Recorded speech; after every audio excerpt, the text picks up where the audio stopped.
참 요즘 가관입니다. 더불어민주당 후보 3명이 지지율 합계가 60%가 넘어서고, 그 다음에 새누리당, 아니 자유한국당, 바른정당 후보 다 합쳐서 15% 안팎인데요. 물론 여기에 여론조사의 맹점이 많이 포함되어 있다. 보수 지지자들이, 보수 성향을 가진 사람들이 여론조사에 응답하지 않다 보니까 자연스럽게 샘플 숫자가 야권 지지자들에게 편향이 되어 있다라는 부분은 맞다고는 봅니다. 하지만은요, 그 여론조사의 명점으로 가지고 모든 걸 바라봐서는 곤란하다라는 이야기를 제가 하고 싶습니다. 왜 그런가 하면요, 2007년에 누가 보더라도 진보라는 노무현 정권이 부끄러운 행동을 너무 많이 했고 엉망이었습니다. 그러다 보니까 그 선거에 나섰던 정동영 후보는 26% 정도를 득표하면서 참패를 해버렸습니다. 그야말로 3등이 얻는 표 정도를 얻어버렸는데요. 그때 진보 진영이나 야권 지지자들이 그러면 다 어디 간 겁니까? 이번에 대선을 치르게 되면 2007년 10년 전의 짝이 나지 않을 거라는 보장은 어디에도 없습니다. 결국은 이번에도 참패로 끝날 건데요. 말을 하지 않고 있다. 시아이 보수다. 이렇게 이야기를 하면서 위로하면 위로가 많이 됩니까? 자, 그런데 여기서 보수 진영의 이런 스스로의 괴멸, 박 대통령이 자초해서 끝까지 끌고 와버린 겁니다. 이것과는 별개로요, 문재인과 지금 안희정이 1, 2등을 하면서 분노가 있니? 나는 분노를 조직화하지 않겠다느니 하는 이런 지금 대화들이 너무나 유치합니다. 분노가, 대통령이 되려는 사람이 분노가 있어야 되냐 라는 것도 웃기는 이야기고요. 분노하는 사람만이 대통령이 됩니까? 될 자격이 있습니까? 그 다음에 또 분노를 조직화하지 않겠다라고 선심 서는 척 하면서 본인은 뭔가 다른 사람이다 라고 차별화하는 안희정의 후보의 행태도 또한 불쾌하기는 마찬가지입니다. 자, 사람들은 문재인보다 안희정이 낫다고 하지만 이 분노를 가지고 두 사람이 주고받는 이야기를 보면요, 그래, 분노를 해야 되지만은 분노를 조직 않겠다고 하는 사람이나 분노가 없다라고 말하는 사람이나 정말 이렇게 해서 대통령을 해먹겠다는 사람들 둘 다 대통령 되면 됩니까? 아니, 자기를 지지하지 않은 사람은 국민이 아닙니까? 자기를 반대하면 그 사람은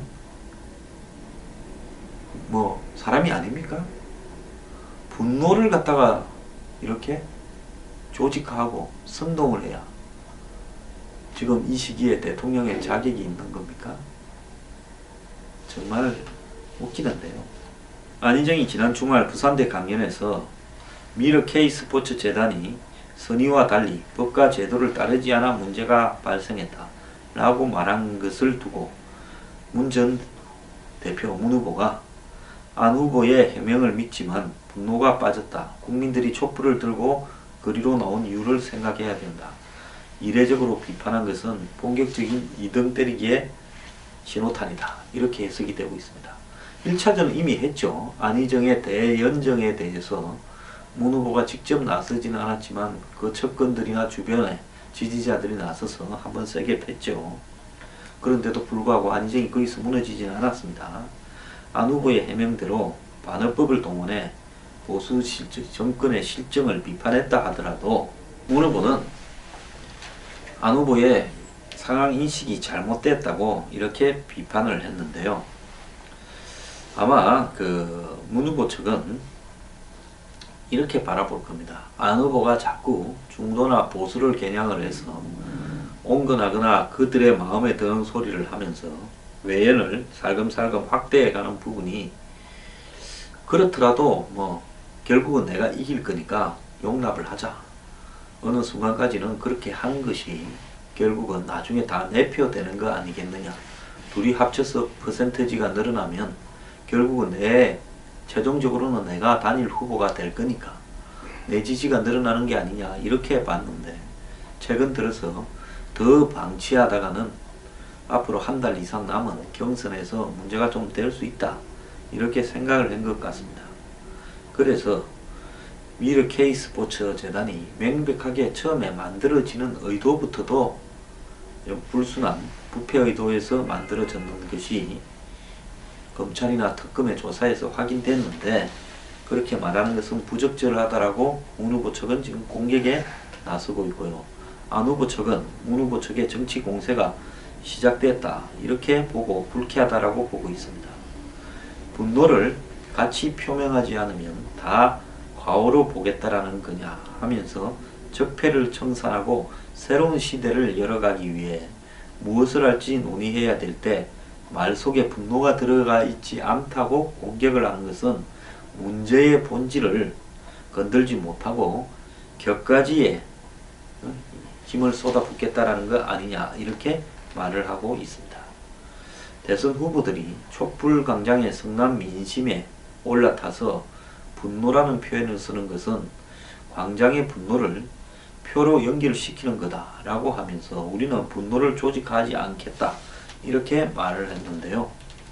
안 후보는 주변 참모진에 현장에서 청중들과 충분한 공감대 속에 이야기가 되었고 페이스북 등에서도 충분히 해명을 했는데 또 이렇게 비판을 하는 것은 받아들일 수가 없다 이렇게 지금 말을 하고 있습니다. 문재인은 지금 국민이 촛불을 드는 것은 이명박 박근혜 정권이 연이어 국가 권력을 사유물처럼 여기며 부정부패로 탐욕을 채웠기 때문이다 라고 말을 했고요. 또 이 문 후보의 안 후보에 대한 비판은 대연정에 이어 이제 두 번째인데, 어쨌든 이제는 공격을 시작한 것 같습니다. 그런데 좀 기분이 나쁜 부분은요, 마치 저들은 하늘에서 떨어진 사람인 것처럼 이야기를 하고 있다라는 겁니다. 무슨 저는 박근혜 정권과 이명박 정권이 문제가 좀 있었다 인정합니다. 문제가 있는 걸 있다 해야지 있는 걸 없다고 하겠습니까? 그런데 노무현 정권과 김대중 정권은 그러면 문제가 없었다고 이야기하겠습니까? 노무현 대통령도요 탄핵에 걸렸습니다. 그때 좀 어설퍼 가지고 탄핵을 처음 해가 제대로 못 걸어서 그렇지, 노무현 대통령도 제대로 탄핵이 걸렸더라면 어찌 될 줄 몰랐습니다. 지금 박근혜 정부가 워낙 어설퍼서 지금 이렇게 됐지만은, 그렇다고 해서 정도의 차이는 있겠지만은 노무현 정권이나 DJ 정권이 깨끗했다라고 생각을 하고 자신들은 국민들을 분노하게 만들지 않았다라고 말하는 것은 어불성설입니다. 그때도 수많은 국민들이 분노를 했습니다. 대통령 아들 서희가 차례로 법적으로 사법 처리를 받고 대통령의 형님이 사법 처리를 받고 측근들이 깜빵을 가고 안희정 후보는 그 와중에 한 당사자였고 문재인 후보는 그 와중에 수석을 2번 하고 비서실장을 하고 있었습니다. 망가지는 정권이에요. 그때 노무현 정권의 지지율이 몇 프로였는가 한번 생각해 보십시오. 박근혜 정권보다 별반 나았는가? 자, 우리는 박근혜 정권처럼 탄핵이 될 만한 결정적인 이렇게 확보된 사유가 없었다 이렇게 하고 넘어갈지 모르겠지만은요, 그 말은 맞을 수 있습니다. 문제는 뭔가 하면 솔직히 법적인 문제를 떠나가지고 정치적으로 봤을 때 부패하고 실패한 정권인 측면에서는 마찬가지였고요. 또 더 나아가서 위선적인 측면을 고려한다면 솔직히 정말 그 정권도 망한 정권이었습니다. 서민과 중산층을 위한다고 하면서 그 정권에서 벌인 행태들 한번 보십시오. 골프를 다 즐겼고 굉장히 재벌과 놀아났고 정경련과 놀아났고 기득권과 서구 기득권과 어울렸습니다. 그 속에서 콩고물들도 많이 챙겼습니다. 자, 자기들도 누군가에게 분노하게 만들었다는 사실을 벌써 잊고요. 자기들이 정권을 유지하고 있을 때 있었던 분노는 전부 마치 하늘에서 떨어진 양, 신선이냐, 선녀이냐, 요정이냐 이야기를 하면서 지금 이 정권들의 분노만을 자기들은 선동하고 있고 분노할 자격이 충분히 있다고 말하고 있습니다. 제가 여기서 이야기하는 거는요, 저는 박근혜 정권을 옹호할 생각이 추호도 없다라는 걸 제 뉴스 브리핑을 들어본 사람이면 다 알 겁니다. 오히려 단죄를 해야 된다고 이야기하고 이명박 정부의 정권의 비리나 부정에 대해서 저만큼 많이 비판을 한 사람도 없었습니다. 저도 그 정권에서 많이 어려웠습니다. 그런데 그렇다 치더라도 너들은 그러면 깨끗하냐라고 봤을 때 깨끗하지 못합니다. 그리고 그 정권에서 책임을 져야 될 위치에 있었던 사람입니다. 그 정권의 실정과 부패에 대해서요. 그런데 분노를 조직하니, 그리고 분노를 조직해서는 안 되니, 분노할 줄 모르니, 분노가 빠져있니, 좀 가소로운 이야기 아닙니까?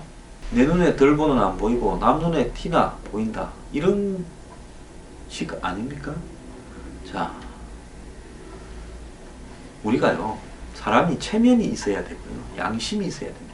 뻔뻔하면요, 같은 실수를 반복할 수밖에 없습니다. 사람이 좀처럼 안 변한다라고 이야기하는 어떤 우리가 이 통상적인 담론의 기본적인 베이스는 어디에서 출발하는가 하면, 도둑질을 해먹은 사람은 그 도둑질의 짜릿한 부분을 알기 때문에 해먹고도 깜빵을 안 가면 다시 하는 겁니다. 다 해본 놈이 잘하고 먹어본 놈이 잘 먹습니다. 자, 과거에 노무현 정권에서 한마디로 2인자 3인자 격인 문재인, 안희정 이 두 후보는요, 지금 분노의 권원인 박근혜 정부의 부패, 뭐 조금 더 나아가서 이명박 정부의 부패를 갖다가 비판하고 있지만은, 그들 스스로는 부패로부터 얼마나 자유로웠느냐 하는 부분을 깨닫지 못하고요, 나의 부패는 한마디로 정의를 실현하기 위해서 총과 칼을 사는 데 들어갈 당연한 피치 못할 양해가 될 부패였고, 법이 정의를 실현하는데 총과 칼을 사야 되는데는 좀 예외를 해줘야 된다는 조항이 빠져 있어서 된 부분이고, 쟤들은 원천적으로 도둑놈이다, 이렇게 생각을 하면 이 정권이 끝나고 둘 중에 누가 되든 문과 안중에 정권을 맡는다 하더라도 그 정권 또한 부패로 끝날 겁니다. 항상 그랬습니다. 거리에서 남의 부패와 남의 수구 기득권, 남의 커넥션을 비판하던 사람들이 지가 되자마자, 아니 되기 전부터 이미 부패했습니다. 지가 받는 돈은 선한 돈이고 남이 받은 돈은 더러운 돈인 거죠.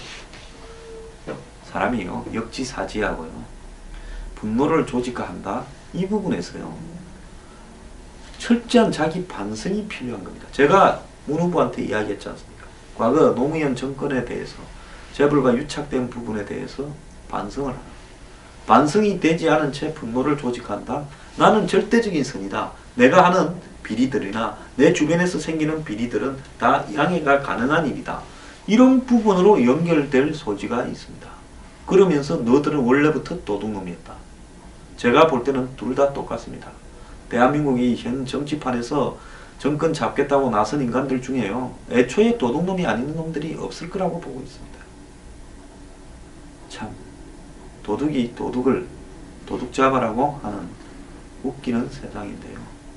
분노 부분에 대해서 이야기를 할 때는 제가 볼 때는 당신들이 전부 똑같은 대상입니다. 문재인, 안희정 후보, 당신들도요, 한때는요, 국민들의 분노의 대상이었을 수 있다는 것을 알고요, 겸손해지기 바랍니다. 분노를 조직하니 안하니 하는 논쟁 자체가요, 마치 당신들은 백의의 천사처럼 깨끗했다라고 이야기를 하는 것 같은데요, 처벌받지 않은 범죄라고 해서, 또는 내가 처벌받은 것은 억울하다고 해서 그것이 한마디로 도덕적으로 면죄부를 받은 것도 아니고요, 성경에 나오는 너희들 중에 죄 없는 사람이 있으면 저 여인을 철하했을 때 당신들은 분노를 선동하면서 돌을 던질 자격이 과연 있습니까? 양심이 있으면 돌이켜보기 바랍니다.